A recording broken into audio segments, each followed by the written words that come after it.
তুমি ঢাকায় এসে বসে আছো আর ওদিকে তোমারে নিয়ে নানা রকম ঝামেলা শুরু হয়ে গেছে। আমারে নিয়ে ঝামেলা হবে কেন বুঝলাম না তো। আমি তো ভিলেজ পলিটিক্সের আগেও নাই পিছেও নাই।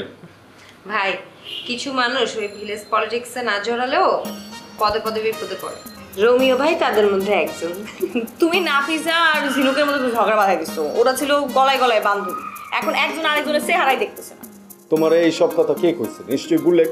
তুমি কি বুলেটের কথা বিশ্বাস করছো? আরে বুলেট ভাই আগের মতো নাই, এখন সে একদম নতুন মানুষ হয়ে গেছে। আচ্ছা আমি বুঝতেছি না, বুলেট ভাই ঝিনুককে বিয়ে করতে চায়, তুমি তাদের মধ্যে ঝামেলা সৃষ্টি করতেছো কেন? আমি বলি আসলে ঝামেলাটা হয়েছে কি, ঝিনুক হয়েছে বুলেটকে পছন্দ করে না।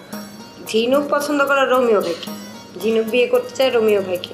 এই জন্যই রোমিও ভাইয়ের উপরে বুলেটে এত ক্ষোভ। নূপুর একদম ঠিক কথা কইছে। আমি নাফিজারে বিয়ে করতে চাই, এটা ঠিক আছে, কিন্তু নাফিজা ঝিনুকরে নিয়ে নানা কাহিনী বানাইতেছে আর সেইখানে বুলেট তাল দিতেছে। আমি নাফিজারে কোনোভাবেই বুঝাইতে পারতেছি না যে না আমি কখনোই ঝিনুকরে বিয়ে করব না। আচ্ছা শুনো, বুলেট ভাইয়ের বয়স হয়েছে, তার একটু এই বিষয়ে সাহায্য করো। ঝিনুক যদি তোমার লগে মিশতে আসে তাহলে তুমি মানা করে দাও। রোমিও ভাই যদি ঝিনুকরে নিষেধ করেও তারপরে ঝিনুক কখনো বুলেটকে বিয়ে করবে। কুসুম আমারে যেহেতু বলছে সেহেতু আমি ঝিনুকের ধারের কাছে। এ রঘু ভাই, তোমার কি আক্কেল পছন্দ জ্ঞান বুদ্ধি কোনো রঘু না? তুমি বলে প্রডিউসার ম্যাডাম মিটা বাড়ির ঘুরে এসে তোমরা দেখা করবো নিয়ে খুঁজাও, এটা কোনো গ্রহণ করবা করিল? হ্যাঁ, তুমি আরো বাজেট প্রজেক্ট রেডি করে তার বাড়ির ঘুরে দেবে, না একটা পরিবেশ সৃষ্টি করবে, তো মাইন্ড করে হারাইছে। আপনার কারণে আমাদের অপমানিত হয়ে আসতে হইল। আমি তোমাকে পাঠাইছি বইলা মিতা রাগ করছে, মাইন্ড করছে, ঠিক আছে। কুসুম আমি এই নাটক করব না। আমি গরিব হইতে পারি, এই রোমিও গরিব হইতে পারে, কিন্তু ফকিন্নির পোলা না। এই রোমিও কে, এই রোমিও কে সেটা জানতে হবে। আমি আন্তর্জাতিক খ্যাতি সম্পন্ন বিউটিশিয়ান।